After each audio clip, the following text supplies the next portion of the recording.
to. Now let's talk about Kroger.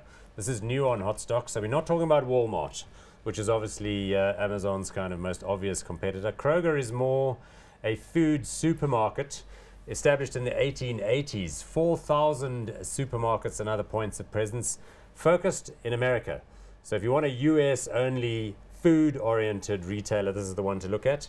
Market cap $20.6 billion. So that's smallish by US standards, but still pretty big by our standards. Price earnings ratio 13.8, dividend yield 2.2. Let's go straight to the share chart. 5-year share charts is what we use. And what's interesting about this one is you see that crack there on the right-hand side of the chart. That is where they got Amazoned. In other words, this is what happened to their share price when Amazon announced that they were getting into retail of groceries. Kroger's share price fell from $30 down to about $24.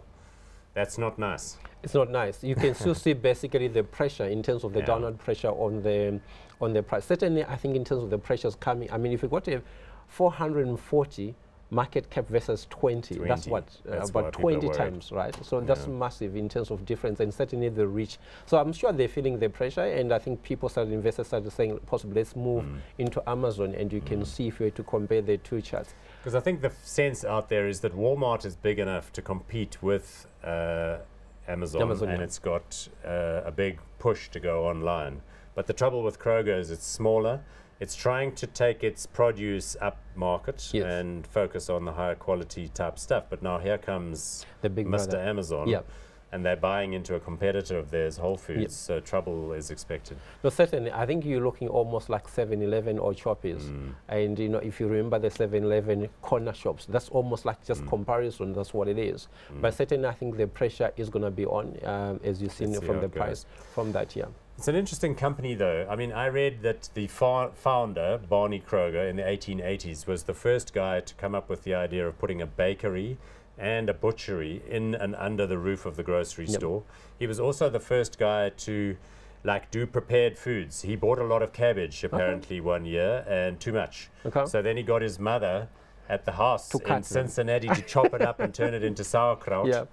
And they sold that, and it went so well that they then started chopping up all sorts of other things. So now they have, you know, food preparation divisions which manufacture pre-prepared meals, as one is now familiar I think we're going to give him credit. That was innovation, because right now is you eat on the go. That's what we're doing. That's why if you go to Woolies, we've got already, you know, kind of packaged meals that are just chopped and ready to just put in the microwave. In the US, I've noticed they have more where you kind of take your own container and then you serve out of these kind of pre-prepared food areas, and then you take it home and then you can pretend you made it by yourself. I would do that. In any event, Kroger looks a little bit low-powered and a little bit outclassed. So I'm going to go not hot on this one. I'm going to also go not hot on that, notwithstanding the fact that people are trending towards healthier eating.